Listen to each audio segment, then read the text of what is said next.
So good day guys. So medyo matagal din tayo hindi nakapag-video, nakapag-vlog with regard sa ating TRK 502X. So nakatapos na tayo ng Ironman dito. Wow. And ang TRK natin is ilang buwan na ba siya? So 1 year and 6 months na sa TRK natin. So meron na siyang 40,000 plus odometer on the clock. So to be sure, check natin. Ano, senyor, natamimi kayo, ano? So, meron na siyang 40,979 odometer in 1 year and 6 months niya. So guys, pag-usapan natin, ano nga ba sa 40,000 ang mga napalitan ko na or nasira na sa ating TRK 502X. So, umpisahan natin sa goma. Okay? Yung goma niya, which is Metzeler, so around 30,000 naubos ko na yung goma. Yung harap mas mabilis na ubos. Yung likod, yan, around 30. Yung harap, around 25 yata na I think 25,000. So, yan yung unang-unang naubos sa kanila. So, bago na yung goma ko. So, nakabili tayo ng goma sa Shopee, which is commanded. Tayo na siya, pero ano na siya eh, halos 10,000 kilometers na siya ginagamit. Tapos, ginamit ko pa sa Ironman. Medyo kasi underrated yung ibang China products, pero merong products na magaganda. So, yung mga China nila. So, ipakita ko sa inyo yung goma. So, ito yung goma ko ngayon. Is gumande. Gumande tayo yan, ha. Yan naman yung sa likod niya. So, kita mo naman, pupud-pud na to. Ano pa lang to? Around 10,000 pa lang ang natakbo. Ganito sa ubus na kasi semi-hot tayo siya. Okay? Yung na napalitan ko sa kanya is yung cadena, chain. Kasi tumigos na yung mga chain niya, nawala na yung mga o-ring. So, yung chain is nakabili naman ako sa Shopee, which is mura ngayon eh. Parang 700 pesos lang. So, quality. Nag-Ironman din. Ang chain na to. Hindi ka, check natin. Ayan yung chain na nabili ko. At na-share ko na sa group yan. So, tested na yan. Nakapag-Ironman yan. Nakapag-Isabela na yan. So, yan na yung lagi kong ginagamit halos. Kasi, masyadong mahal yung original chain natin. It's around 9,000 daw. Okay? Ano pa nga bang napalitan ko rito? So, yung sprocket sa harap, kasi lumuwag siya, kaya pala kumakadyot siya minsan. Dahil maluwag na siya, tapos hindi na akma yung ngipin niya doon sa pinaka-spline. So guys, ito yon. Okay, ito. Ayan. So, lagi nyo itong i-check. Lumuluwag to. So, pag lumuwag to, lumuluwag din yung ngipin dito sa loob. Ito yung naging problema ko. Nagpalit ako nito. Which is mura lang din naman sa Benelli. This is the stock 14T. Okay? So, advice ko, huwag nyo nang palitan na 15T. TRK, ma-vibrate yan. Yung speed niya, tama lang. Huwag ka maghanap ng speed dito. Hanggang 171. Tumatakbo to. 171. Ang top nito. Sa akin, ha? Sabi nila, pag nag-15 feet ka, mas bibilis, hina naman akyatan mo. Kahit segundo umakyat to. Hindi to nabibitin pag ito yung gamit mo. Okay, so ito na yung isang nasira. Isa pa sa nasira ko dito, which is dahil sa katagalan na rin, is yung charcoal canister niya. So, ano nga ba yung charcoal canister? Ito yung charcoal canister. Okay? Yan ang charcoal canister. Nasisira din yan. So, yung charcoal canister is nandyan yan para hindi mangamoy gas. Okay? Paano siya nasisira?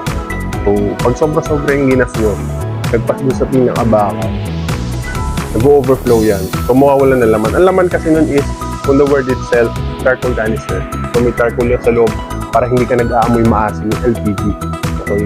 Which is mura lang din naman yan sa Benelli. Okay? So iwasan lang natin yung laging pagpapafull tank. Yung talagang lagpas ko sa bakal. Kasi mag-overflow yun doon. So, usapan naman natin, isa ko pang in-upgrade dito is yung headlight.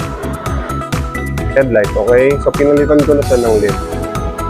So, pangit lang kasi dito, halogen, ang hina ng ilaw.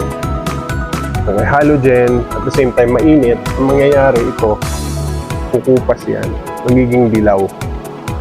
Nakatagalan ng pag-halogen ang gamit mo. Kahit sa kotse din.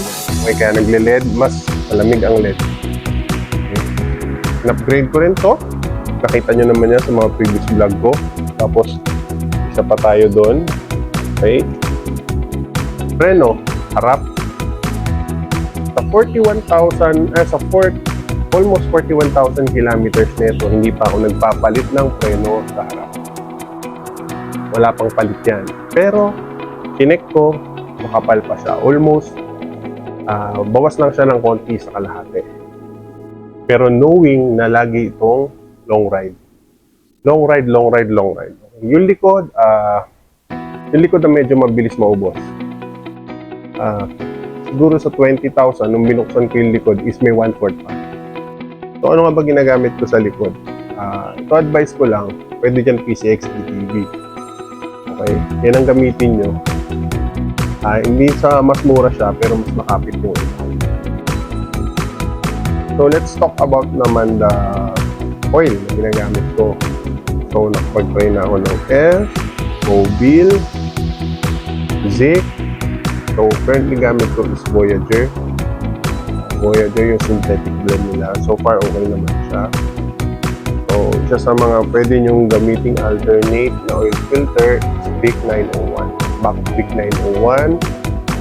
Yan yung pasok sa kanya. May iba kasi nagsasabi na magkaiba. Pero tumakbo nga ng 35,000 kilometers. Vic 901 yung gamit. 35,000 yun ang ginagamit ko. Pakita ko sa inyo. Yan yung Vic 901 na filter. Yan yung last ginagamit ko ever since 35,000 kilometers ko na siyang ginagamit. So far, so good. Daming long rides na nito, pero yan pa rin. So far, yun pa lang naman yung mga na-encounter ko na problema. PRK 502X. Nga pala, palit din kayo ng spark plug. So, bumili na kayo sa Caloocan. 3 joules is CR8IEX. So, 500 pesos ang isa. Sulit. Siguro 20,000 kilometers na. Yung tinatakbo ng spark plug nito, CRK 502X. So, isa rin na pinalit ko dito is battery. So, hindi naman kailangan mamahaling battery. Yan ang sabihin ko sa inyo. Bakit? Ito, since November, ang gamit nito OD gel type. Yung Thailand, yung mga ginagamit sa scooter dati, yung mga brand na yun, usually sa scooter. Ngayon yun ang ginamit ko sa kanya, gel type brand. Hindi naman nagbabago yung kuryente. Ibibili nung sobrang mahal kasi nasisira. Diba? Kahit sa akin, yung chain, diba? Bakit ako bibili ng 9,000? Kung meron naman ito, yun ang daily ko pa. Yun ang long ride ko pa. Wala namang problema. Diba? Ito, magkano lang to? 6.5 versus sa GR na tigbe 20. Eh, minsan nga malakas pa to eh.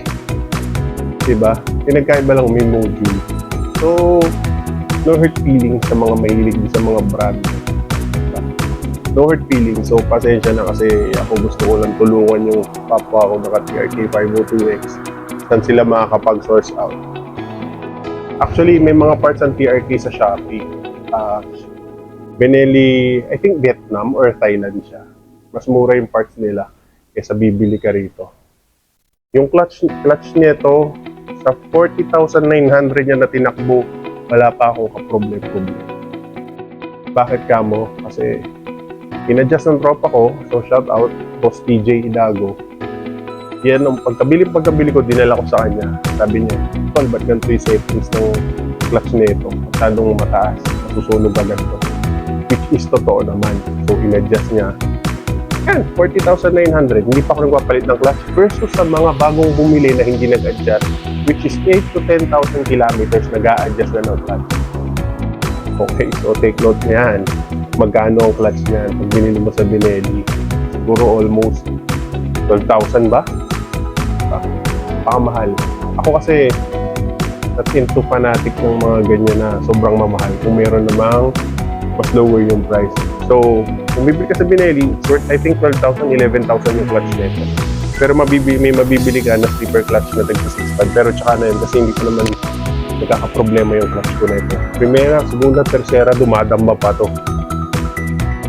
So, wala akong problema. So, before nagkaroon tayo ng side box, so unfortunately, sinargo siya nang nag-overshoot. So, nabasag yung box natin. So, tinanggal ko na lang. Okay, so guys, if ever na may mga questions kayo with regards to TRK na kaya ko sagutin. Kasi with the 40,000 kilometers na tinakbo na nito, napakarami ko na na-experience. So, yung gulong nga pala, mga nagtatanong kung paano pa tubeless, kung pumunta sa mahal, pumunta kayo sa Volqueta ni Rosel sa Kainta Floodway. 2 duct tape lang yan, harap likod, tapos ang problema nun. Lalagyan nyo lang na silang. Okay. So, papakita ko rin dito sa video. Makikita nyo, dinact tape lang to. Nag-iron man pa to. Nag-Isabela pa to. Kasi nagpunta na to ng malalayo, naka-duct tape lang ang pinang tubeless dito. Okay? So, pasensya nyo sa iba kasi i-share ko lang yung mga experience ko dito, yung mga murang upgrades ko. Kasi worth it din naman. Kayo lang yung nagsasabi na, masisira agad yan. Big filter, nag-check engine ako dyan. Tanga ka lang talaga. Okay. Diba? Bakit ka mag-check engine? Ito ang tagal na, di ba? Ikaw ba marunong gumamit? Nag-kotse ka na ba dati before or first time mag-big bike? So, baka sa'yo may problema, hindi doon. Okay? So, sa langis na ito is pwede ang 20 by 50 watts, 10 by 50, basta hindi mawawala yung 50. Pwede yun, okay? So, ang change oil ko dito is every 3,000. Pag mineral, pag naman fully synthetic is 5,000. So, change oil ko na itong TRK natin. Itong mga ganito, crash guard.